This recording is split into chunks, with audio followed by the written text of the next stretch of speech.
हरे कृष्ण प्रभु प्रणाम। हरे कृष्णा। ए, किधर थी तुम इतना साल तक? प्रभु घर पे थी। घर पे थी, क्लास नहीं कर रही थी। सुबह लेट तक सो रही थी। तेरा रुक, लास्ट संडे भी नहीं आया क्लास, तो बिगड़ रहा है अभी। पहले के जैसा नहीं रहा अभी। तेरा गड़बड़ चल रहा है अभी, तेरा सब ठीक करना पड़ेगा।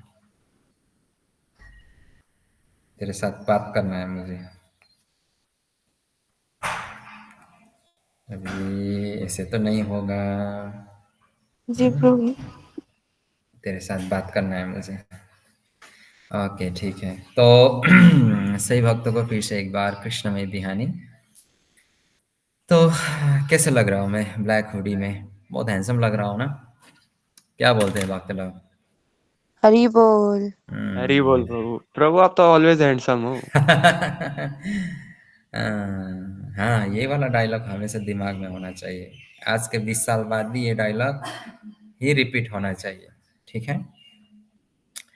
बाप रे, 20 साल बाद मैं 50 का हो जाऊंगा, बुढ़ा हो जाऊंगा, जवान वाला बुढ़ा। ओके, ठीक है। तो अभी हम लोग क्लास को शुरू करते हैं। ये मेरा भी बहुत अहोभाग्य है, और आप लोगों का भी अहोभाग्य है, ये सौभाग्य है कि आप लोग सुबह उठ पा रहे हैं और एकदम टाइम से क्लास ज्वाइन कर पा रहे हैं। और कर रहे हैं। ये बहुत बड़ा अचीवमेंट है ठंडा महीने का, तो हर कोई नहीं कर पाता। तो ठीक है, इसी को आगे बढ़ाते हुए आप सबको मैं स्वागत करता हूँ मॉर्निंग क्लास में। और अभी हम लोग मंगलाचरण पाठ करके सीधा हमारा जो पाठ है शुरू करते हैं। तो श्रुति माता जी आप सभी को मंगलाचरण का पीडीएफ शेयर कर देंगे, और आप लोगों का काम है उसको देखते हुए पाठ करना। ओके। भुवन सुंदर। ओके, तो इंग्लिश हिंदी दोनों में है, नेपाली में भी है। ठीक है। ओम ज्ञानतिमिरन्धस्य ज्ञानञ्जनशलाकया चक्षुरुन्मिलितं येन तस्मै श्रीगुरवे नमः। श्रीचैतन्यमनोभीष्टं स्थापितं येन भूतले स्वयं रूपा कदा मह्यं ददाति शब्दान्तिकम्। हम श्रीगुरो श्रीयुतापदकमलं श्रीगुरोन् वैष्णवांसि श्रीरूपं साग्रजातं सगण रघुनाथान्वितं तं सजीवं साद्वैतं सावधूतं परिजनसहितं श्रीकृष्णचैतन्यदेवं श्रीराधाकृष्णपादान् सगण ललिता श्रीविशाखान्वितं सह। नमो विष्णुपादाय कृष्णपृष्ठाय भूतले श्रीमते जयपताका स्वामी निति नामिने। नमो आचार्यपादाय निताय कृपाप्रदायिने गौरकथा धामोदय नगरग्रामतारिणे। नमो विष्णुपादाय कृष्णपृष्ठाय भूतले श्रीमते भक्तिवेदांत स्वामी निति नामिने। नमस्ते सरस्वते देवे गौरवाणी प्रचारिणे निर्विशेष शून्यवादी पाश्चात्य देशधारिणे।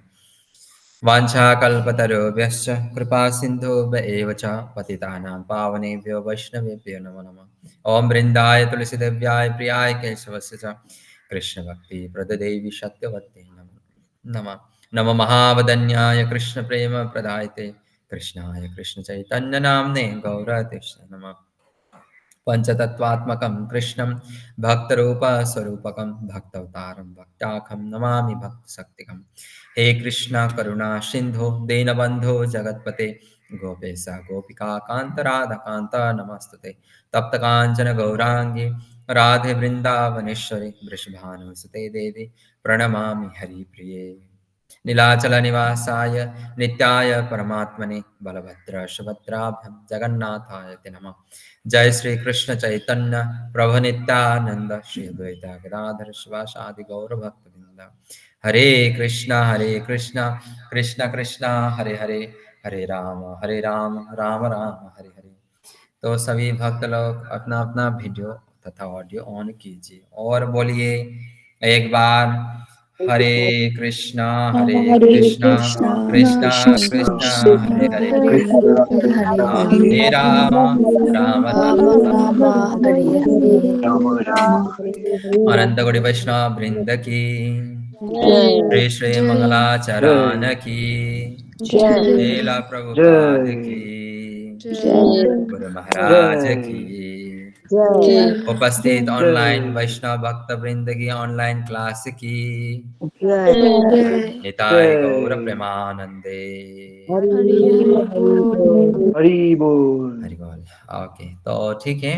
तो आज तो संडे है, तो मैंने तो बोला था आज से भगवद गीता हम लोग फिर से रिस्टार्ट करेंगे। प्रथम अध्याय से। तो उससे पहले हम लोग थोड़ा प्रभुपाद का प्रवचन भी पढ़ ही लेते हैं।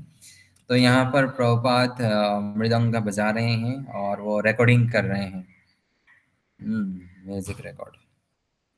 हमारे प्रभुपाद क्या कुछ नहीं जानते हैं।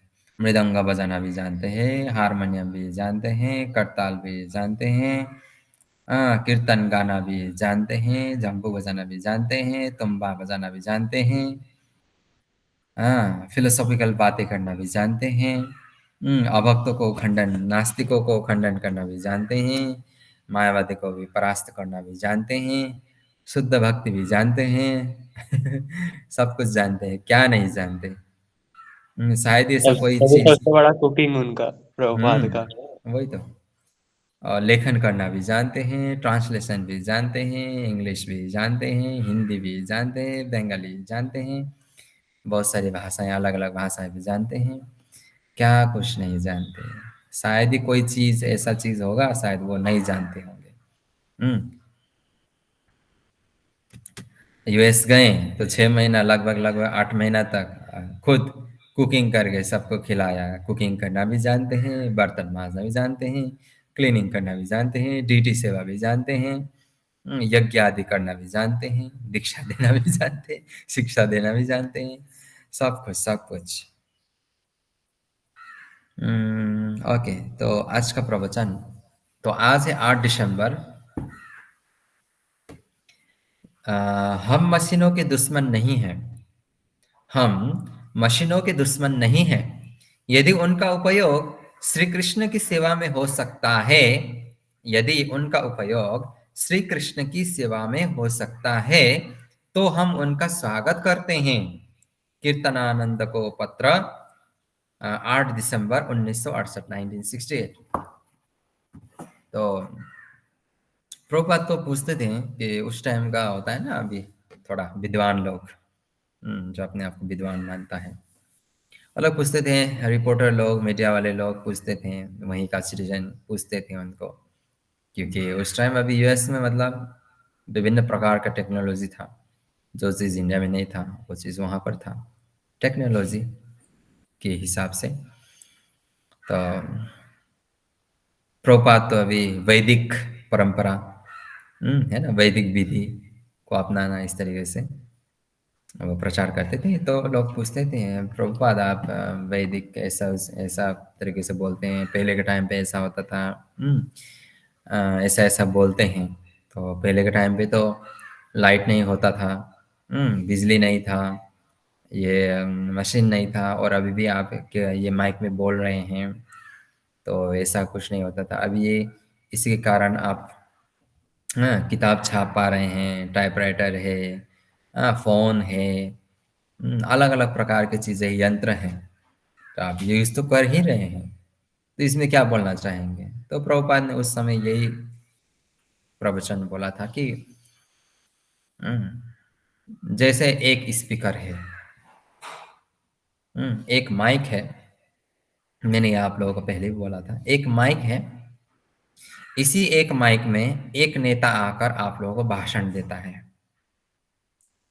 और इसी माइक में आकर एक भक्त आप लोगों को भागवत कथा सुनाता है। दोनों में क्या फर्क है? वो लोग क्या बताएंगे, दोनों में क्या फर्क है? दोनों ने स्पीकर का इस्तेमाल किया, यही बोलेंगे वो लोग। तो प्रभुपाद ने बोला नहीं, इसमें बहुत बड़ा फर्क है।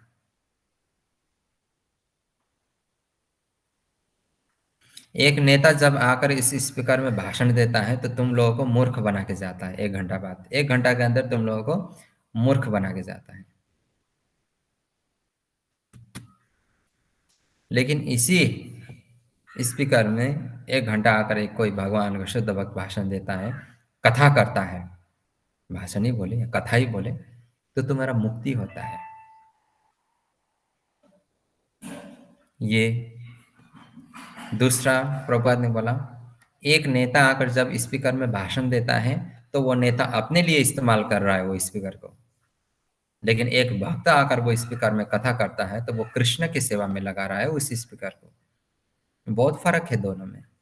एक तुम्हें मुक्ति दिलाएगा, एक तुम्हें भुक्ति दिलाएगा। भुक्ति अर्थात फंसना, फंसो, मैं हूं तुम्हारा लीडर, मैं हूं स्वामी, तुम मुझे वोट दो, मुझे जिताओ, मैं ये कर दूंगा वो कर दूंगा। कभी किया? मतलब तुम्हारा इच्छा पूरा करूंगा, भुक्ति। और एक मुक्ति, भगवान के शरण में जाओ, इस संसार से हमेशा हमेशा के लिए निकल जाओ। यही एकमात्र सर्वश्रेष्ठ समाधान है हमारा दुख तथा कष्ट का। कितना सिंपल लॉजिक है, कितना सिंपल सी बात है समझने में। जैसे हम लोग अभी लैपटॉप फोन यूज कर रहे हैं, फिजूल की बातें तो नहीं देख रहे हैं, फिजूल की बातें तो नहीं कर रहे हैं, भागवत कथा सुन रहे हैं, श्रवण कर रहे हैं, कीर्तन कर रहे हैं। किस तरीके से हम लोग इस्तेमाल करेंगे या कौन सी चीज में इस्तेमाल करेंगे, इससे बहुत बड़ा अंतर या फर्क लेके आता है हमारे जीवन में। ओके, तो श्रील प्रभुपाद प्रवचन की जय। जय। तीन चार आदमी नहीं जय बोला। निताय गौर प्रेमानंदे। हरि हरि बोल। अच्छा जो ना मुंह तोड़ दूंगा। ओके, तो ठीक है, अभी आगे बढ़ते हैं। तो भगवत गीता हम लोग, भगवत गीता भी जैसे भक्ति रसामृत सिंधु हम लोगों ने शुरू से पढ़ा और हम लोगों ने स्टार्ट किया। हम लोग भी भगवत गीता इसी तरीके से शुरुआत से फर्स्ट पेज से ही हम लोग शुरू करेंगे। और जैसे आज संडे है, संडे, मंडे, ट्यूसडे और वेडनेसडे को हम लोग भगवत गीता करेंगे। थर्सडे, फ्राइडे, सैटरडे को हम लोग भक्ति रसामृत सिंधु करेंगे। ओके, मंजूर है सही भक्तों को? हरि बोल। क्योंकि भगवत गीता तो रिपीट तो करना पड़ेगा, भगवत गीता हम लोग छोड़ नहीं सकते, क्योंकि भगवत गीता के आधार पर ही हम लोग आगे बढ़ेंगे। सिद्धांत तो भगवत गीता तो बार बार क्लास में, जब तक भगवान का इच्छा है तब तक मैं कंटिन्यू करता रहूँगा। जब भगवान की इच्छा नहीं रहा तो फिर आप लोग जो कुछ भी मैंने पढ़ाया है, अभी यूट्यूब है, रिकॉर्डिंग है, और आज से तो भगवत गीता का भी रिकॉर्डिंग हो जाएगा। तो आप लोगों को स्मरण करना है, प्रभु जी ने हमको ये पढ़ाया था, इस तरीके से डांटते थे, इस तरीके से मजाक करते थे, ये जोक्स डाल देते थे बीच बीच में, वही चीज़ याद करते करते भगवत गीता पढ़ना है। ठीक है सही भक्त लोग, हरि बोल। हरि बोल। हरि बोल। ठीक है, हरि बोल। ग्रंथराज श्रीमद् भगवत गीता की जय। जैसे एक बहुत ही फेमस एक लाइन है या एक्सप्लेन करने का एक तरीका है, एग्जाम्पल दिया जाता है कि मैंने पहले भी दिया था और आप यूट्यूब वगैरह में सुनेंगे तो प्रभु जी लोग या डिवोटी भक्त लोग इसी एक उदाहरण को सबके समक्ष रखते हैं। वो क्या है कि भगवत गीता क्या है। तो जैसे हम कोई भी वस्तु खरीदते हैं, चाहे वो भुजिया ही क्यों ना हो, चाहे वो बिस्किट ही क्यों ना हो, चाहे वो सर्फ ही क्यों ना हो, चाहे वो कपड़ा ही क्यों ना हो, फोन हो, वॉशिंग मशीन हो, कोई भी इलेक्ट्रॉनिक सामान, टेक्नोलॉजी का कोई भी सामान, तो उसी के साथ एक मैनुअल बुक आता है, जिसमें बताया जाता है कि इस प्रकार से पकाया जाए। अभी तो कोरियन लोगों ने बहुत हावी कर दिया है हम लोगों का, इंडिया और नेपाल में। रामेन खाता है, मुकबांग करता है। मुकबांग तो नहीं, मुकबांगो से होता है। रामेन खाता है और फिर वो दूसरा करेंट खाता है, डल्ले वाला। और वीडियो बनाता है, यूट्यूब वगैरह में डालता है। हाँ, तो लिखा होता है ना वो पैकेट में कि इतना पानी डालिए, इतना बॉईल करिए और मसाला डालिए और आनंद उठाइए, मज़ा लीजिए।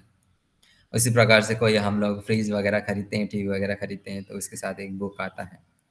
तो उसी प्रकार से हमारे जीवन के साथ भी एक बुक आता है, एक मैनुअल बुक आता है। और वो क्या है, वो कौन सा है? वो है भगवद गीता। भगवद गीता। यही है हमारा जीवन का। हमारे जीवन में हमें क्या क्या करना है, क्या खाना है, क्या नहीं खाना है। अगर हम इस मैनुअल बुक के हिसाब से अगर हम लोग चलेंगे तो हम लोग क्या होगा, हमारा जीवन सक्सेसफुल रहेगा और लंबा चलेगा। एकदम लंबा चलेगा। ठीक है।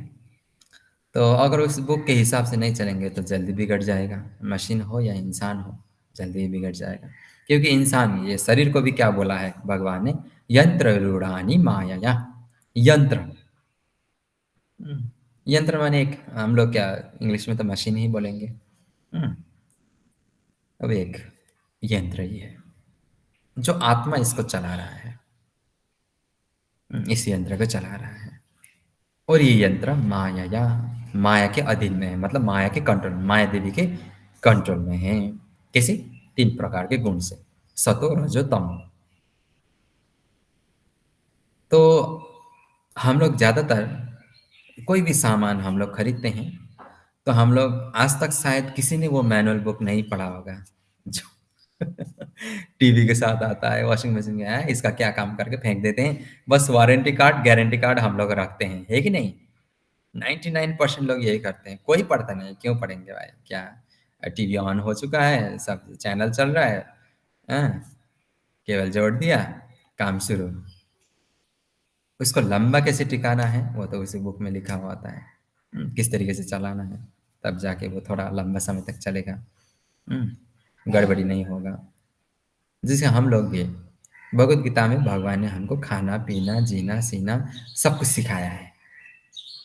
हम उसके हिसाब से नहीं चलते हैं, इसलिए हम लोग दुख भोगते हैं। हम उसके हिसाब से नहीं चलते हैं, इसलिए हम लोग विचलित हो जाते हैं। हम उस गाइडलाइंस के हिसाब से नहीं चलते हैं, इसलिए हमारा शरीर में गड़बड़ी हो जाता है। हम उस बुक के हिसाब से, उस इंस्ट्रक्शन के हिसाब से नहीं चलते हैं, इसलिए हम लोग कष्ट का अनुभव करते हैं। है कि नहीं? ये सब क्यों? क्योंकि हम लोग भगवद गीता के हिसाब से नहीं चल रहे हैं। अपने जीवन को, अपने ये मशीन को नहीं चला रहे हैं। गड़बड़ी तो होगा ही। गड़बड़ी तो होगा ही। तो उसी प्रकार से भगवद गीता में हम लोगों को 5 प्रमुख विषय के बारे में जानने को मिलता है। ये मैंने आप लोगों को पहले भी लिखाया है, पढ़ाया है। 5 प्रमुख विषय के बारे में हम लोग को भगवद गीता में जानने को मिलता है। और सबसे पहला क्या है? श्रुति बोलो। ईश्वर। ईश्वर। ईश्वर यानी गॉड या भगवान। लॉर्ड या भगवान कृष्ण। सबसे पहला टॉपिक से क्या है? ईश्वर, भगवान। दूसरा, दूसरा कौन सा टॉपिक्स में हमें पढ़ने को मिलता है? ओके, अभय बाबू। जीव प्रभु। जीव। जीव माने हम सब, प्राणी, लिविंग एंटिटीज। ठीक है। दूसरा हो गया जीव, पहला हो गया भगवान ईश्वर, दूसरा हो गया जीव। और ओके, तो तीसरा नंबर राधिका नीलांबरी। काल। काल यानी टाइम, समय, काल। ओके, चौथा अनुराधा माता जी। प्रकृति। प्रकृति, प्रकृति मानी ये जो संसार, ये भौतिक संसार, ये नेचर। और फिफ्थ, पांचवा नंबर में, पांचवा नंबर कौन बोलेंगे? आय आय, जिसने बोल दिया वो फिर दोबारा नहीं बोलना है। अरे, धृष्टता करती हो मेरे साथ, घर में बैठने का मन नहीं है। ओके।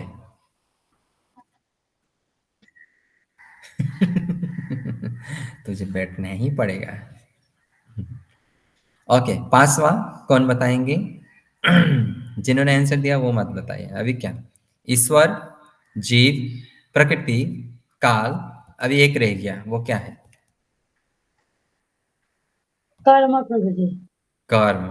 अभी तो उस राधिका नीलांबरी ने बोल दिया था कर्म, आप लोगों ने नहीं सुना? हम्म, बस पांच में से एक पॉइंट याद था, वही बोल देंगे जल्दी जल्दी से। हाँ, पांच का पॉइंट याद रखना पड़ेगा। ईश्वर, जीव, प्रकृति, काल, कर्म। ये पांच विषयों के बारे में पांच टॉपिक्स बोले, या चैप्टर बोले, या कुछ भी बोले, सब्जेक्ट बोले, कुछ भी बोले, ये पांच विषयों के बारे में हम लोगों को भगवत गीता में जानने को मिलता है। भगवान कौन है, मैं कौन हूँ, ठीक है। और बहुत सारे प्रश्न हम लोग आगे पढ़ेंगे। तो आप लोग अभी जिन जिन के पास भगवत गीता है, भगवत गीता तो होना ही पड़ेगा। अभी आप लोगों के पास अभी भी भगवत गीता नहीं है तो ये तो बहुत शर्म की बात है। श्रीमद् भगवत गीता निकालिए, उसका फर्स्ट पेज देखिए। फर्स्ट पेज में शायद ऐसा होगा, है ना, युद्ध भूमि का फोटो, या कवर ही देख लीजिए। ओके, यहाँ से पता चलता है कि भगवान ने महाभारत ये भगवत गीता कहाँ पर दिया था? भगवत गीता का ज्ञान कहाँ पर दिया था? पुत्र के युद्ध भूमि में। ओके, युद्ध स्थल कहाँ पर हुआ था? कुरुक्षेत्र में। कुरुक्षेत्र। कुरुक्षेत्र।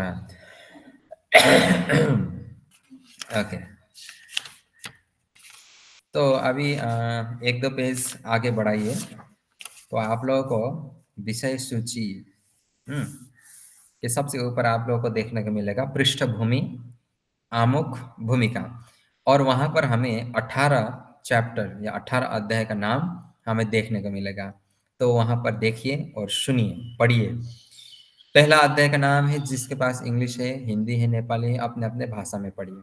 मैं यहाँ पर हिंदी में पढ़ता हूँ। अध्याय 1, पहला अध्याय का नाम है कुरुक्षेत्र के युद्ध में सैन्य निरीक्षण। प्रभु प्रभु हमने भगवत गीता को अभी प्रणाम नहीं किया। ओह अच्छा अच्छा, ओके, ठीक है, ठीक है। सही भक्त लोग दो हाथ जोड़िए और भगवान तथा हमारे शास्त्र प्रणाम कीजिए। ओम नमो भगवते वासुदेवाय। नमो ओम नमो भगवते वासुदेवाय। वासुदेवाय। ओम नमो भगवते वासुदेवाय। ओम ओम नमो नमो भगवते भगवते ओम वासुदेवाय। वासुदेवाय। नमो भगवते वासुदेवाय। ओम नमो ओम नमो भगवते भगवते वासुदेवाय। वासुदेवाय। हरे कृष्ण हरे कृष्ण हरे कृष्ण। ठीक है, तो सही भक्त लोग अपना साउंड ऑफ कर दीजिए, साउंड भी ऑफ करिए। और अपना अभी 6:29 हो गया है, तो 31 मिनट के लिए आप लोग अपना दुकान मुझे दे दीजिए और अपना दुकान बंद कर लीजिए, ठीक है? ओके, आधा घंटा भगवत गीता के लिए नहीं दिया तो फिर क्या दिया? कल ही मैंने इसके बारे में चर्चा किया ना आप सभी के साथ। जीवन समय कितना कीमती है, हमें कहाँ कहाँ लगाना चाहिए, कितना गहरा डिस्कशन हुआ था कल। ओके, कुरुक्षेत्र के युद्ध में सैन्य निरीक्षण पहला अध्याय। दूसरा अध्याय गीता का सार। तीसरा अध्याय कर्मयोग। चौथा अध्याय दिव्य ज्ञान।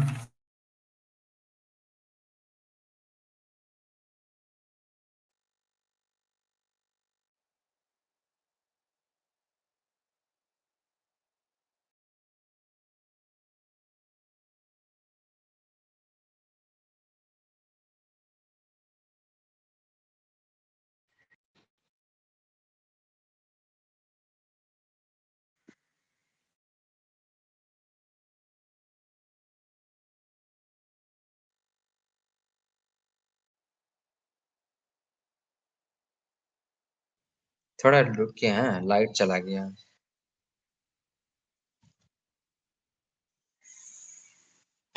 ओके,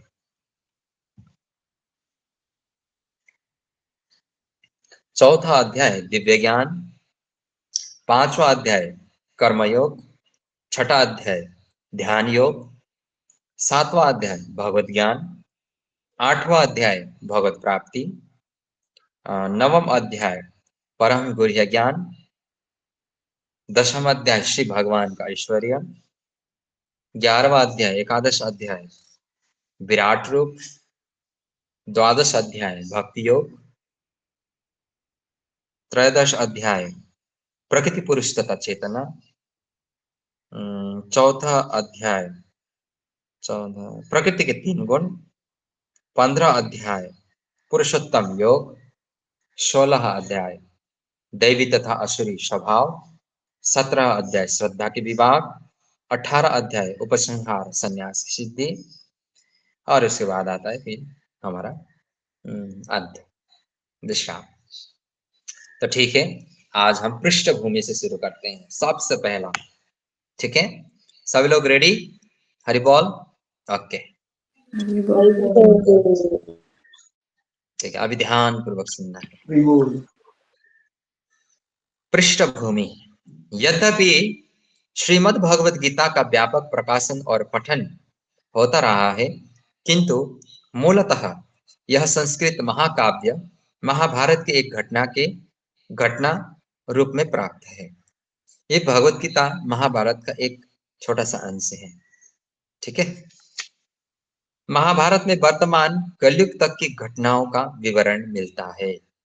इसी युग के प्रारंभ में, आज से लगभग 5000 वर्ष पूर्व, भगवान श्री कृष्ण ने अपने परम मित्र तथा भक्त अर्जुन को भगवद गीता सुनाई थी। आज से लगभग 5000, 5500 हो चुका है अभी तक, ऐसा लगता है। उनकी यह वार्ता, जो मानव इतिहास की सबसे महान दार्शनिक तथा धार्मिक वार्ता है, उस महायुद्ध के शुभारंभ के पूर्व हुई, जो धृतराष्ट्र के 100 पुत्रों तथा उनके चचेरे भाई पांडवों के मध्य होने वाला था। युद्ध किस किस के बीच में होने वाला था? पांडव तथा कौरव के बीच में होने वाला था। ओके, पांडव कौन था? पांडु के युधिष्ठिर, पुत्र। है ना? पांडु के पुत्र युधिष्ठिर, भीम, अर्जुन, नकुल, सहदेव। फिर कौरव कौन था? धृतराष्ट्र के पुत्र, धृतराष्ट्र के पुत्र। जैसे दुर्योधन, दुशासन, है ना, अलग अलग। धृतराष्ट्र तथा पांडु भाई भाई थे, जिनका जन्म कुरुवंश में हुआ था, और जो राजा भरत के वंशज थे, जिनका नाम पर ही महाभारत नाम पड़ा। ठीक है, ये धृतराष्ट्र लोग, ये पांडु लोग किसका वंशज थे? भरत महाराज का। और जिनके नाम पर ही महाभारत, ये भरत नाम से अभी हम लोग भारतवर्ष बोलते हैं ना, भरत महाराज से ये भारतवर्ष हुआ। इससे पहले ये भारतवर्ष का नाम क्या था? मैंने बोला था पहले, इससे पहले क्या था? अभी हम लोग भारतवर्ष बोलते हैं। क्या? नहीं नहीं नहीं, प्रभु जम्बूद्वीप। इससे पहले नहीं, जम्बूद्वीप तो वो अलग अलग है। इससे पहले भारतवर्ष को बोला जाता था इलावृत वर्ष। इलावृत, ये एक एक अलग अलग राजा के हिसाब से उनका एरा चलता है, तो हो जाता है। क्योंकि बड़ा भाई धृतराष्ट्र जन्म से अंधा था, अतएव राज सिंहासन उसे ना मिलकर उसके छोटे भाई पांडु को मिला। क्योंकि राजा को तो थोड़ा योग्य होना पड़ेगा ना, अभी राजा आंखें नहीं देख सकता है, तो फिर वो कैसे प्रजा को चलाएगा? तो इसीलिए धृतराष्ट्र बड़ा भाई होने के बाद भी पांडु को ही राज सिंहासन मिला। पांडु की मृत्यु बहुत ही कम आयु में हो गई। ये हम लोग जानते हैं पांडु महाराज का मृत्यु क्यों हुआ था, किस प्रकार हुआ था। एक श्राप के कारण हुआ था, तो बाद में आएंगे उसमें भी। पांडु की मृत्यु बहुत ही कम आयु में हुई। अतएव उसके 5 पुत्र युधिष्ठिर, भीम, अर्जुन, नकुल तथा सहदेव धृतराष्ट्र की देखरेख में रख दिए गए, क्योंकि उसे कुछ काल के लिए राजा बना दिया गया था। धृतराष्ट्र को कुछ काल के लिए राजा बना दिया गया था। इस तरह धृतराष्ट्र तथा पांडु के पुत्र एक ही राजमहल में बड़े हुए। दोनों ही को गुरु द्रोण द्वारा सैन्य कला का प्रशिक्षण दिया गया और पूज्य भीष्म पितामह उन्हें सलाह देते रहते थे। इतने पर भी धृतराष्ट्र का सबसे बड़ा पुत्र दुर्योधन पांडवों से घृणा और ईर्ष्या करता था और अंधा तथा दुर्बल हृदय धृतराष्ट्र पांडु पुत्र के बजाय अपने पुत्र को राज्य का उत्तराधिकारी बनाना चाहता था। इस तरह धृतराष्ट्र के परामर्श से दुर्योधन ने पांडु के युवा पुत्र को जान से मार डालने का षड्यंत्र रचा। किसने? दुर्योधन ने। 5 पांडव अपने चाचा विदुर तथा अपने ममेरे भाई कृष्ण के संरक्षण में रहने के कारण अपने प्राणों की रक्षा करते रहे। चाचा कौन था? विदुर जी। बहुत ही बुद्धिमान व्यक्ति, बहुत ही बुद्धिमान, उस समय का सबसे बुद्धिमान व्यक्ति था वो, और धर्मनिष्ठ ऐसे थे।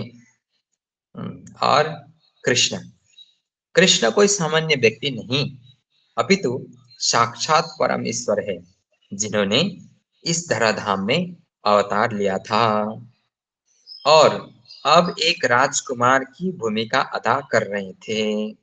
वे पांडु की पत्नी कुंती या पृथा के भतीजे थे।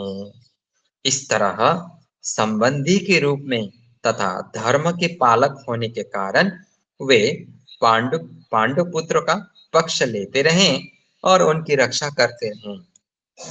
किंतु अंततः चतुर दुर्योधन ने पांडवों को जुआ खेलने के लिए ललकारा। उस निर्णायक स्पर्धा में दुर्योधन तथा उसके भाइयों ने पांडवों की सती पत्नी द्रौपदी पर अधिकार प्राप्त कर लिया और फिर उसे राजाओं तथा राजकुमारों की सभा के मध्य निर्वस्त्र करने का प्रयास किया। कृष्ण के दैवी हस्तक्षेप से उसका रक्षा हो सकी, किंतु जुए में हार जाने के कारण पांडवों को अपने राज्य से हाथ धोना पड़ा। और 13 वर्ष तक वनवास के लिए जाना पड़ा। 13 वर्ष क्यों? 13 वर्ष में 12 वर्ष वनवास और 1 वर्ष अज्ञातवास। 1 वर्ष अज्ञातवास होता था। अगर ये अज्ञातवास जो होता है ना, ये सबसे चैलेंजिंग होता है, क्योंकि अज्ञातवास में कोई भी, किसी ने भी अगर, चिनजान के व्यक्ति ने अगर, किसी ने भी अगर वो पांडु जो 5 भाइयों को देख लिया तो उनको फिर से 13 वर्ष शुरू करना होता है। तो 1 वर्ष अज्ञातवास, ठीक है। तो हम लोग जानते हैं, ये यूट्यूब में बहुत सारा मिलता है कि पांडु लोगों ने कहाँ पर अज्ञातवास किया, स्वर्ग की यात्रा जा रहे थे तो कहाँ क्या क्या हुआ। 10-15 दिन पहले मैंने एक वीडियो देखा था, वहां पर जो जिस रास्ते से स्वर्ग की यात्रा वो कर रहे थे, ये उत्तराखंड में, वहां पर वो 5 पांडव का बहुत बड़ा बड़ा मूर्ति वहां पर बना रहे हैं वो लोग, और सीढ़ी बना रहे हैं, वहां पर दर्शन करने जाए सब लोग। तो ऐसा बहुत सारी जगह है। जैसे हम लोग का यहीं पर नेपाल में भी अर्जुन जब विश्व भ्रमण कर रहे थे अपने रथ में, अर्जुन का रथ दिव्य था, विश्व भ्रमण कर रहे थे, तो यहीं पर हमारा नेपाल बॉर्डर, ये पांडेंग के थोड़ा उधर एक जगह है, काकरबिट्टा से थोड़ा अंदर, ईटाभट्टा बोलता है, उससे थोड़ा अंदर वहां पर एक जगह है, और उस जगह का नाम है पातल गंगा। तो अर्जुन को जब प्यास लगा था तो वहां पर अपने रथ रोककर उन्होंने अपने बाणों से वहां पर गंगा माता को प्रकट किया, क्योंकि वो पाताल से प्रकट हुई, जमीन के नीचे से, इसलिए उसका नाम पातल गंगा है। वहां पर एक विग्रह है, एक मूर्ति है देवी माँ का, वो मछली के ऊपर में वो बैठी हुई है, और उसके नीचे एक कुआं है। पहले तो सिर्फ धारा था वहां पर, अभी बहुत समय पहले वो कुआं बना दिया गया है, और वो कुआं में कभी वो पानी का लेवल नीचे गिरता ही नहीं है। गर्म महीने भी उतना ही, ठंडा महीने भी उतना ही पानी नीचे आता जाता है और पानी उतना ही लेवल में होता रहता है। अभी तक है अर्जुन के द्वारा, बहुत नजदीक है, आप लोग भी जा सकते हैं। यहाँ से 1.5-2 घंटा ही लगेगा, ज्यादा दूर भी नहीं है। 100-150 रुपये में पहुंच जाएंगे वहां पर। प्रभु देख जी के और आइए। बता रहा हो। हाँ, नहीं नहीं, पाताल गंगा अर्जुन धारा वो फिर दूसरा है, वो बिरता मोड़ में है। ये पाताल गंगा, इसके बारे में ज्यादातर लोग नहीं जानते। अर्जुन धारा के बारे में सब लोग जानते हैं। तो आप लोग ये पाताल गंगा जा सकते हैं, बहुत नजदीक है। महाभारत का एक साक्षात प्रमाण आप लोग थोड़ा देख के आ सकते हैं। तो हम लोग बहुत जाते थे वहां पर पिकनिक मनाने, खेलने। तो वनवास से लौटकर पांडवों ने दुर्योधन से अपना राज्य मांगा, किंतु उसने देने से इनकार कर दिया। 5 पांडवों ने अंत में अपना पूरा राज्य न मांगकर केवल 5 गांवों की मांग रखी। उनका भी तो अधिकार है राज्य में, तो अपना राज्य मांगने के लिए गए। वनवास खत्म होने के बाद तो दुर्योधन ने बोला नहीं देने वाला, नहीं दूंगा। तो ठीक है, मुझे 5 गांव दे दीजिए, हम लोग आराम से कुछ ना कुछ कर लेंगे। अब 5 भाई एक एक गांव को पकड़ लेगा, है कि नहीं? लेकिन किंतु दुर्योधन सुई की नोक की बराबर भी भूमि देने के लिए राजी नहीं हुआ। अब सुई की नोक, अब समझ लीजिए आप लोग। वो लालची इंसान ने क्या बोला, वो सुई की नोक बराबर भी वो नहीं देना चाहता। अभी तक तो पांडव सहनशील बने रहे, लेकिन अब उनके लिए युद्ध करना अवश्यंभावी हो गया। विश्व भर में राजकुमारों में से कुछ धृतराष्ट्र के पुत्र के पक्ष में थे, तो कुछ पांडव के पक्ष में। उस समय कृष्ण पांडुपुत्रों के संदेशवाहक बनकर शांति की याचना के लिए धृतराष्ट्र के दरबार में गए। जब उनकी याचना अस्वीकृत हो गई तो युद्ध निश्चित था। कृष्ण कहाँ गए थे? पांडुपुत्रों के माध्यम, उनके बिहाफ में वो कुरु राष्ट्र गए, हस्तिनापुर। भरी सभा में उन्होंने शांति दूत बन के गए थे। उन्होंने बोला कि युद्ध ना करना ही अच्छा है। कृष्ण ने वास्तव में ये बहुत ही सुंदर यहाँ पर शिक्षा मिलता है। कृष्ण बार बार धृतराष्ट्र को इनडायरेक्टली समझा रहे थे, वो संकेत दे रहे थे अपने वाणी से कि युद्ध मत करो। युद्ध करोगे तो तुम्हारा सब कुछ विनाश हो जाएगा, एक कुछ भी नहीं बचेगा। धृतराष्ट्र ये बात को समझ रहा था, लेकिन पुत्र के मुंह में वो पुत्र जो है बार बार टोकता था कि पिताजी का मन चेंज हो जाएगा, बोल के उसको टेंशन था, डर था। क्योंकि धृतराष्ट्र के मन में कहीं ना कहीं तो था प्रेम, स्नेह, है ना। उसके सामने पला बड़ा है पांडु लोग भी, पांडु के पुत्र भी, तो कहीं इसका मन चेंज ना हो जाए। तो इसीलिए, लेकिन अंत में भी कृष्ण ने बोला कि अच्छा ठीक है, तो युद्ध के लिए तैयार हो जाइए। बोल के उन्होंने धृतराष्ट्र को प्रणाम दिया। वो लास्ट संकेत था। देखिए, नहीं समझा, कहीं ना कहीं धृतराष्ट्र भी चाहता था कि युद्ध हो, पांडव लोग मर जाएं और मेरा बेटा ही राजा बने। ये उसका जीवन का सबसे बड़ा गलती था। अगर आधा आधा राज्य कर दिया होता तो उसके सब पुत्र जीवित भी रहते, शायद होता, लेकिन शायद नियति को ये मंजूर नहीं था, शायद ऐसा कुछ है। फिर महाभारत कहाँ होता, फिर इतना भगवत गीता का ज्ञान, इतना कुछ कहाँ होता। वो तो होना ही था, भगवान की इच्छा है। अभी तक तो पांडव सहनशील बने रहे। और अच्छा, फिर भी कृष्ण ने विपक्षियों की इच्छा अनुसार ही युद्ध में सम्मिलित होने का प्रस्ताव रखा। ईश्वर के रूप में वे युद्ध नहीं कर सकते थे, किंतु जो भी उनके सेना का उपयोग करना चाहे कर सकता था। राजनीति में कुशल दुर्योधन ने कृष्ण की सेना झपट ली। कृष्ण की सेना का नाम क्या था? थोड़ा रुकिए, लैपटॉप में ज्वाइन करता हूँ। ये मोबाइल से मेरा बैटरी खत्म हो जाएगा।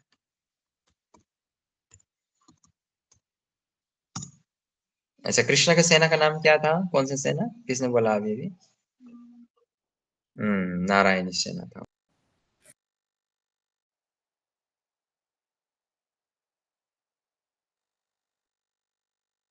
नारायणी सेना पॉपुलेशन में उतना ज्यादा नहीं था, ठीक ठाक था, लेकिन नारायणी सेना उस समय का सबसे पावरफुल सेना था जो कृष्ण के पास था।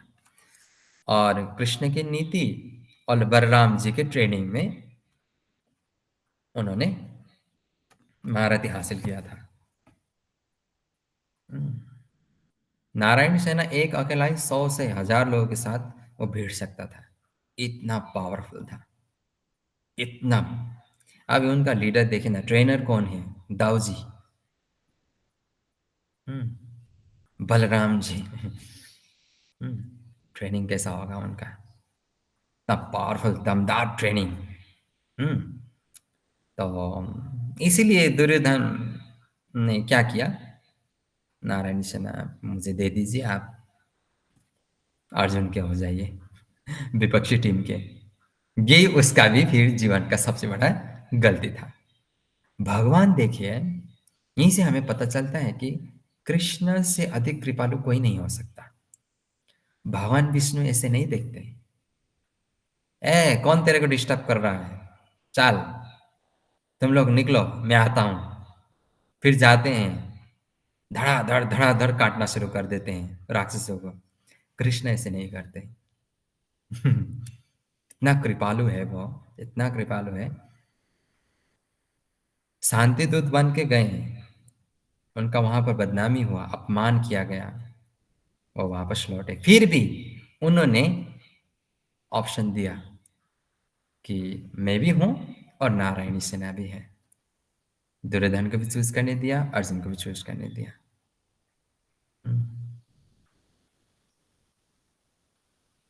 सोचिए, अगर दुर्योधन ने कृष्ण को चूज किया होता तो कृष्ण उन्हीं के टीम से वो युद्ध करते, ऐसा भी हो सकता था, है कि नहीं? और नारायणी सेना दे दिया दुर्योधन को मांगने से, और उन्हें ऑप्शन छोड़ दिया, मुझे कौन सा टीम में जाना है, दुर्योधन तुम्हारे पास या अर्जुन तुम्हारे पास। उन्होंने छोड़ दिया। और दुर्योधन तो पटमूर्ख, उसने तो सेना मांग लिया। और अर्जुन तो मुझे कुछ नहीं चाहिए, मुझे आप चाहिए। हम लोग जानते हैं ये कथा कितना सुंदर है। इस प्रकार अर्जुन के सारथी बने और उन्होंने उस प्रसिद्ध सुप्रसिद्ध धनुर्धर का रथ हाँकना स्वीकार किया। कृष्ण बड़े से बड़े देवता, देवी देवता जो कुछ भी हो, ब्रह्मा जी हो, शिव जी हो, भगवान विष्णु ही क्यों ना हो, सब कृष्ण की आज्ञा के अनुसार चलता है। इस संसार का भौतिक संसार हो या आध्यात्मिक संसार, कृष्ण के इशारों में नाचता है, चलता है, कृष्ण के आदेश अनुसार चलता है। कृष्ण के आदेश या इच्छा के अनुसार कुछ भी नहीं चलता। ऐसा कृष्ण अभी अर्जुन के ऑर्डर को फॉलो कर रहा है, और अर्जुन बीच बीच में कृष्ण को लात मारता था। डायरेक्शन, राइट डायरेक्शन है तो राइट पांव से उनको थोड़ा इशारा देता था, क्योंकि वो अभी युद्ध में है, वो मजबूर था। थोड़ा ट्रिक तो अपनाना पड़ेगा।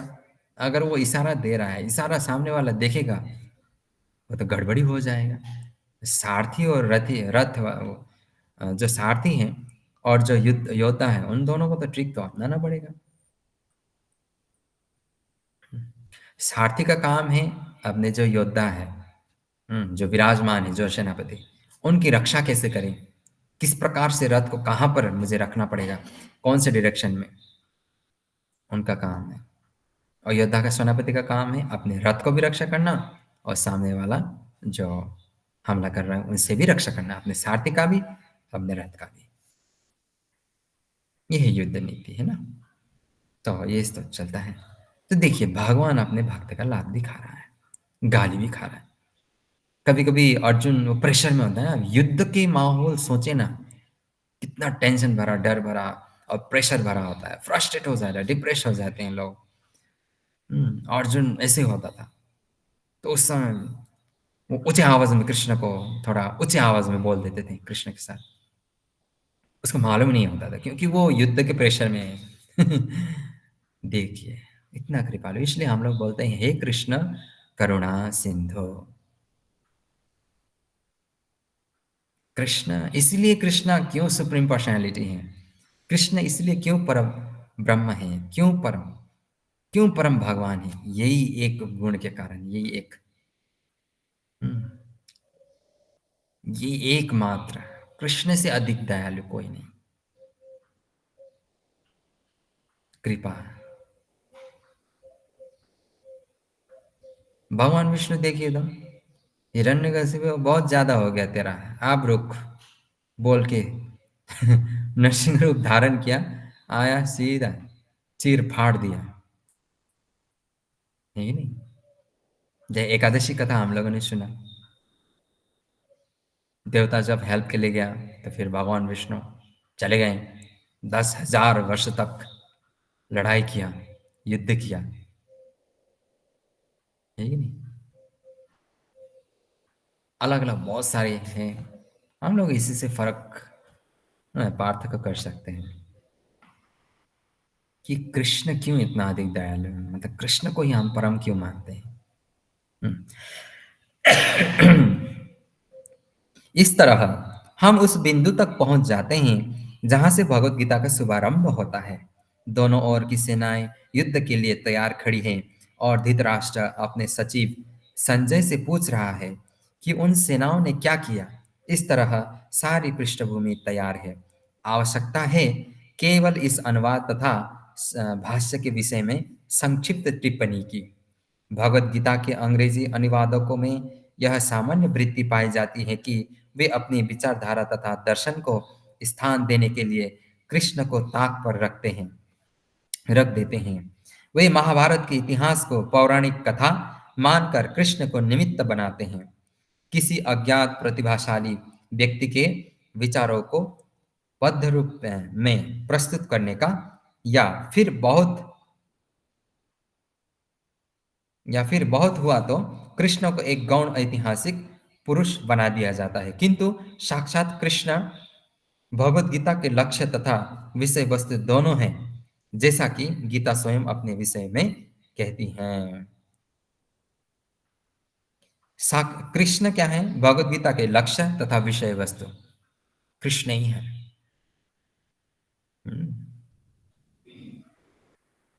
कृष्ण ही है, कृष्ण ही कृष्ण तो है, हर कहीं हर चीज। समय कृष्ण, हम कृष्ण, आप कृष्ण, संसार कृष्ण, संसार कार्य की वस्तु कृष्ण, कण कण कृष्ण, आध्यात्मिक कृष्ण, भौतिक कृष्ण, सब कुछ कृष्ण, तो लक्ष्य भी कृष्ण है। और तथाकथित लोग कृष्ण को क्या बोलते हैं, एक महान पुरुष, या तो एक शक्तिशाली योद्धा, एक पावरफुल पर्सनालिटी, ऐसे बोलते हैं, जिनका युद्ध कला बहुत हेवी था, जिनका जो युद्ध नीति या नीति बहुत पावरफुल था, स्ट्रांग था, बहुत ही शार्प माइंडेड था, बहुत ही इंटेलिजेंट था। एक साधारण मतलब एक इंसान ही मानते हैं, लेकिन थोड़ा महान, थोड़ा उच्च लेवल का ऐसा टाइप का बात करते हैं, लेकिन ऐसा नहीं है। कृष्णस्तु स्वयं भगवान, एकल ईश्वर कृष्ण आर्ष भृत्य, ऐसे हमारे कविराज गोसाई बोलते हैं, भागवतम भी बोलते हैं कृष्णस्तु स्वयं भगवान, और ब्रह्मा जी भी बोलते हैं ईश्वर परम कृष्ण, एक नहीं। ईश्वर परम कृष्ण छोड़ दीजिए, गोविंदम आदि पुरुषम, आदि पुरुष। अभी आदि बोलने से आदि मतलब क्या, जिनका ना तो शुरुआत का कोई जानकारी है, ना मध्य का, ना अंत का, वो पहले था, है और हमेशा रहेंगे। उनका जन्म कब हुआ उनके अलावा किसी को मालूम नहीं। आदि पुरुष कौन है, गोविंद कृष्ण, है कि नहीं? तो कृष्ण कोई साधारण मनुष्य व्यक्ति नहीं है, कृष्ण साक्षात भगवान है। ओके, तो अतः यह अनुवाद तथा इसी के साथ दिया हुआ भाष्य पाठक को कृष्ण की ओर निर्देशित करता है, उनसे दूर नहीं ले जाता। इस दृष्टि से भगवत गीता यथारूप अनुपम है। साथ ही इसकी सबसे बड़ी विशेषता यह है कि इस तरह यह पूर्ण ग्राह्य तथा संगत बन जाती है, क्योंकि गीता के वक्ता एवं उसी के साथ चरम लक्ष्य भी स्वयं कृष्ण है। गीता का वक्ता कौन है? ओरिजिनल वक्ता कौन है गीता का? स्वयं भगवान कृष्ण। स्वयं भगवान कृष्ण। और उस गीता में जो भी हम लोग पढ़ते हैं, सुनते हैं, समझते हैं, जीवन में उतारते हैं, उस सब का कारण या उस सब के करने के पीछे, समझने के पीछे फिर लक्ष्य कौन है? कृष्ण। स्वयं कृष्ण ही है। वक्ता भी कृष्ण, लक्ष्य भी कृष्ण। क्योंकि कृष्ण ही बता सकता है कि कृष्ण तक कैसे पहुंचा जा सकता है। जैसे मैं ही बता सकता हूं आप लोगों को कि आप लोग मेरे घर तक कैसे पहुंच सकते हैं। जैसे कल एक प्रभु जी आया था, हमारे बापी प्रभु जी, शायद ऑनलाइन है। वो मेरा घर आना चाहते थे। मैं उनको बता सकता हूं कि वो मेरे घर कैसे पहुंच सकता है, या तो जो मेरा घर को जानते हैं वो बता सकते हैं, दूसरा कोई नहीं। जैसे यहाँ पर बहुत सारे व्यक्ति हैं जिनका घर में अभी तक नहीं गया, आप लोगों ने बुलाया नहीं, कैसे जाऊंगा? और फिर जाऊंगा तो प्रभु जी आप मेरे घर में आएंगे तो फिर क्या खाएंगे? मेरे घर में तो ये चलता है, वो चलता है, बाद में आइए।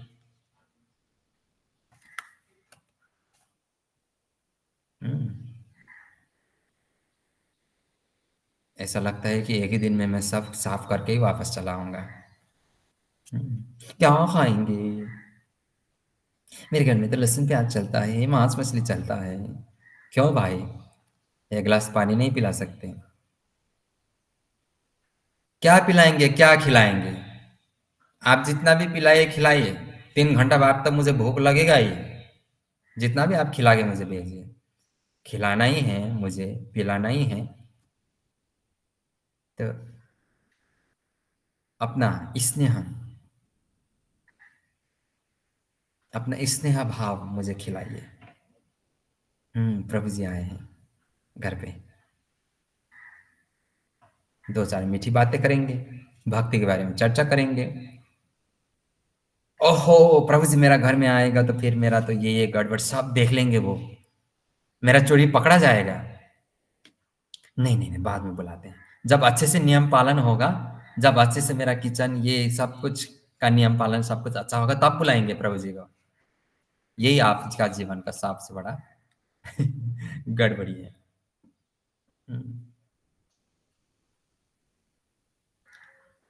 ये गड़बड़ी है। ठीक है, कोई बात नहीं, अभी मत बुलाइए। जब मैं इस संसार से चला जाऊंगा तो आत्मा बन के आऊंगा आपके घर में, और आपका घर का पर्दा हिलाऊंगा। फिर वहाँ आप लोग पर्दा को हिलते हुए देखेंगे, फिर मैं दूसरा पर्दा हिलाऊंगा, फिर मैं दरवाजे में खटखट खटखट कर दूंगा, फिर आपके घर में भूचाल लाऊंगा, फिर आपका घर का बर्तन में फेंक दूंगा, पैरानॉर्मल एक्टिविटीज कर दूंगा। उस समय पता चलेगा काश प्रभु को मैंने जीवित होते ही बुला लिया होता, तो ये सब देखना नहीं पड़ता। और मैं तो भूत प्रेत तो हूं नहीं कि तंत्र मंत्र से भाग जाऊंगा। तंत्र मंत्र से तो मैं भागने वाला नहीं हूँ, क्योंकि मैं तो भागता हूँ। तंत्र मंत्र तो मुझे भी आता है, ये कि नहीं? भागा भी नहीं सकते और रख भी नहीं सकते। हाँ, तो पहले ही बुला लीजिए, साथ में कीर्तन करेंगे प्रभु। ओके, क्योंकि गीता के वक्ता एवं उसी के साथ चरम लक्ष्य भी स्वयं कृष्ण है, अतएव यही एकमात्र ऐसा अनुवाद है जो इस महान शास्त्र को सही रूप में प्रस्तुत करता है। हरि बोल। निताय गौर प्रेमानंदे। हरि हरि हरि बोल। हरि हरि हरि बोल। ग्रंथराज हरि श्रीमद् बोल। भगवद गीता हरि की। बोल। जय। जय। तो आज हम लोगों ने सबसे पहला जय। पाठ हम लोगों ने कंप्लीट किया, पृष्ठभूमि। ठीक है, कल हम लोग भूमिका में जाएंगे। उसमें भी पढ़ेंगे, सब कुछ पढ़ेंगे, भगवत गीता का एक शब्द भी नहीं छुटाएंगे, सब पढ़ेंगे। तो जिनका शुरुआत से नहीं हुआ था, अभी आप लोग कंटिन्यू करने का कोशिश कीजिए। एक बार तो कम से कम कंटिन्यू करके पढ़ाई कंप्लीट कर लीजिए। उसके बाद जो समझ में आएगा आएगा, कम से कम कुछ ना कुछ तो समझ में आएगा ही आएगा। ऐसा नहीं है कि 18 का 18 अध्याय पढ़ लिया और एक शब्द भी समझ में नहीं आया। कुछ ना कुछ तो समझ में आ जाएगा। और भगवत गीता का थोड़ा कुछ समझना भी बहुत बड़ी बात है, आपका जीवन सक्सेसफुल हो जाएगा। एक श्लोक समझ लिया, मान लीजिए हो गया। तो यही है। ठीक है, तो आज का क्लास या टॉपिक्स को लेकर अगर किसी भक्त को कुछ कंफ्यूजन है तो आप लोग पूछ सकते हैं, नहीं तो मैं अटेंडेंस लूंगा। हिमांशु किधर है? हरे कृष्णा। हरे कृष्णा, हिमांशु बउआ। हरे कृष्ण प्रभु प्रणाम। हाँ, मंदिर में है ना? यस प्रभु। ओके, त्यो कार्टुन जुन छ नि, एउटा हिन्दी एउटा नेपाली हो। हजुर हजुर प्रभु। ए ल, ठिकै छ त्यसो भए। हुन्छ।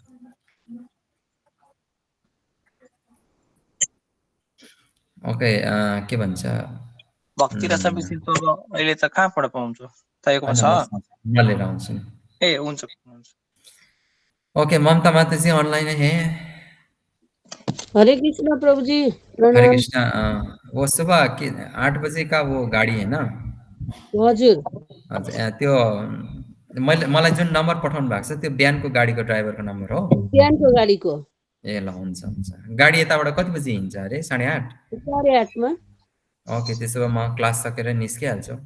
बस स्ट्यान्डमै हुन्छ होला नि त बस, होइन? अगाडि नै गयो भने। हजुर, त्यही रञ्जित ग्यारेजमै, सिसा ग्यारेज भन्छ। रञ्जित ग्यारेज, सिसा ग्यारेज हजुर।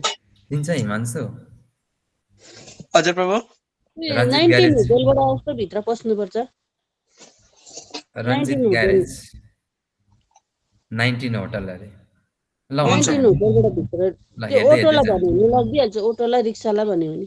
हुन्छ, होइन हामी स्कुटीमा जान्छौँ कि, त्यही भएर। ए हजुर ल ओके, हुन्छ। ओके, ठिक छ, आज पठाइदिन्छु म। हजुर, हुन्छ प्रभुजी। हुन्छ हरे हुन्छ, कृष्ण। हरे कृष्ण। हरे कृष्ण। ओके, ठीक है, तो दोनों का अटेंडेंस हो गया, मैं नहीं लूंगा। तो राधिका नीलांबरी कुछ प्रश्न पूछना चाहती हैं?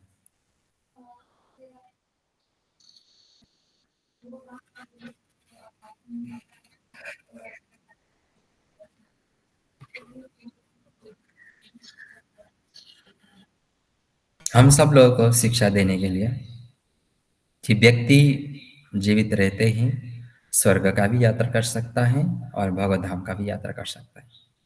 हम सबको शिक्षा देने के लिए। अगर वो लोग शिक्षा नहीं देते, अगर वो लोग नहीं होते, तो फिर हम लोगों को कैसे शिक्षा मिलता? ये ऐसा नहीं है कि ये कलयुग में ऐसा नहीं होता। ये द्वापर युग से पहले जितना भी युग है, त्रेता युग, सत्ययुग, द्वापर युग, इस टाइम का लोग, उनको पता चल जाता था कि जैसे थोड़ा वो वृद्ध हो जाते थे तो फिर वो घर से छोड़ छाड़ के वो यात्रा में निकल जाते थे। अभी ऐसा नहीं होता कलयुग में। कलयुग में तो व्यक्ति मरने की स्थिति में होता है, फिर भी वो घर पे ही रहूंगा, घर पे ही मरूंगा, ऐसा बोलता है। कलयुग का स्थिति ऐसा है, क्योंकि उसको घर से बहुत लगाव होता है, मोह होता है, आसक्ति होता है। लेकिन कलयुग के पहले का लोग वो निकल जाते थे पहले ही, अभी टाइम हो गया, अभी निकलना है, अब मृत्यु नजदीक है, अब यात्रा शुरू। वो लोग यात्रा में निकल जाते थे। तो उसी प्रकार से युधिष्ठिर महाराज लोग भी, वो लोग भी समय रहते ही वो निकल गए। पहले का टाइम का लोग बहुत ही विद्वान ऐसे होते थे, तो मतलब विद्वान भी और सब कुछ इसे ज्ञान रखने वाला भी। अलग टाइप का, अलग अलग युग में मनुष्य का बुद्धि अलग अलग तरीके से काम करता है। अभय बाबू, हरे कृष्ण। हरे कृष्णा प्रभु जी। हरे कृष्ण। प्रभु जी, मेरा जैसे एक सवाल था, जैसे आप बता रहे थे आज कि पांडवों को 13 वर्ष का वनवास मिला था। मैंने प्रभु एक बार अमोघ लीला प्रभु की कथा में सुना था कि 15 वर्ष पहले सतयुग में 15 वर्ष तक अगर कोई अपनी जमीन छोड़ देता था या अपना राज्य छोड़ देता था तो दूसरा संभालता था, वो उसका हो जाता था। त्रेता में हाँ 14 वर्ष हो गया था, द्वापर में 13 और कलयुग में 12 होगा। 12 में कोई मानता नहीं है कलयुग में। हाँ हाँ हाँ हाँ। तो प्रभु अगर मान लो प्रभु पांडव 13 वर्ष वो चले गए थे, हम्म। तो अगर देखा जाए वैसे मॉरली देखा जाए तो फिर तो दुर्योधन का हो जाना चाहिए था वो। इसलिए इसलिए इसलिए जो एंडिंग का जो एक वर्ष होता है ना, एक वर्ष में अज्ञातवास, तो अज्ञातवास में क्या करता है, जैसे जो राज्य का आदमी होता है ना, तो जो वो वनवास में गया है उनको ढूंढने के लिए, बस ढूंढने के लिए, और दिख जाए तो फिर से वो रिपीट कराने के लिए वो ढूंढने के लिए निकलते थे। तो उस टाइम पे हम लोग जानते हैं कि ये एक, मैं वो जगह का नाम ही भूल गया, अभी अभी मैंने देखा था वो गुफा। और हिडिंबा का कहानी तो हम लोग जानते हैं, भीम और हिडिंबा। तो ये अलग अलग तरीके से उन्होंने अज्ञातवास ऐसे लिया था। तो गुफा में उन लोग बैठे थे, तो कोई भी नहीं देख पाया था उन लोगों को, फिर से वापस आए। तो ये 1 साल इसीलिए ऐसा किया जाता है। तो हालाँकि कलयुग में तो अभी 12 साल कोई एक ज़मीन पे रहता है तो वो ज़मीन उसका कब्ज़ा करके बैठता है ना, अभी का टाइम पे, अभी अभी भी है, इंडिया में तो है। दूसरी जगह में तो ऐसा नहीं होता है, नेपाल में ऐसा नहीं होता है। लेकिन भारत में तो अगर कोई 10 साल से ज़्यादा एक जगह पे वो बैठ जाता है तो वो केस करके वो अपना हत्या लेता है। तो ऐसा अभी भी है थोड़ा, कहीं-कहीं देशों में। तो पहले के टाइम पे ऐसा होता था। 12 साल का वनवास, फिर 1 साल का अज्ञातवास। अज्ञातवास में फिर वही, अज्ञातवास सबसे 12 साल से भी हेवी चैलेंजिंग होता है, क्योंकि सब कुछ खाना पीने का भी बंदोबस्त करना है, कोई इंसान उनको ना देखे, कोई ना देखे। तो शायद उस टाइम मुझे लगता है एक ऋषि मुनि है, उन्होंने मदद किया था पांडवों का। मैं एक थोड़ा वो पढ़ के आप लोगों को फिर से कल सुनाऊंगा इसके बारे में। ओके, तो अबे का भी हो गया अटेंडेंस। तो अनुराधा माता जी हरे कृष्णा। हरे कृष्ण प्रभु जी प्रणाम। ओके, बाबी प्रभु जी हरे कृष्णा। हरे कृष्ण प्रभु जी पुनः प्रणाम। दीपिका माता जी हरे कृष्णा। आज भगवत गीता का फर्स्ट हरे डे में कृष्ण प्रभु जी प्रणाम। हरे कृष्णा। इक्जामहरू कस्तो हुँदैछ? हजुर प्रभु अहिले सक्यो एक्जाम। अब सक्यो? ओके हजुर यो मन्थ चाहिँ छैन होपफुली। ओके। नेक्स्ट है दयानिता माता जी हरे कृष्णा। हर्षिता माता जी हरे कृष्णा। ठीक है, हरे कृष्ण आज प्रभु हरे प्रणाम। कृष्णा। आज जिन जिन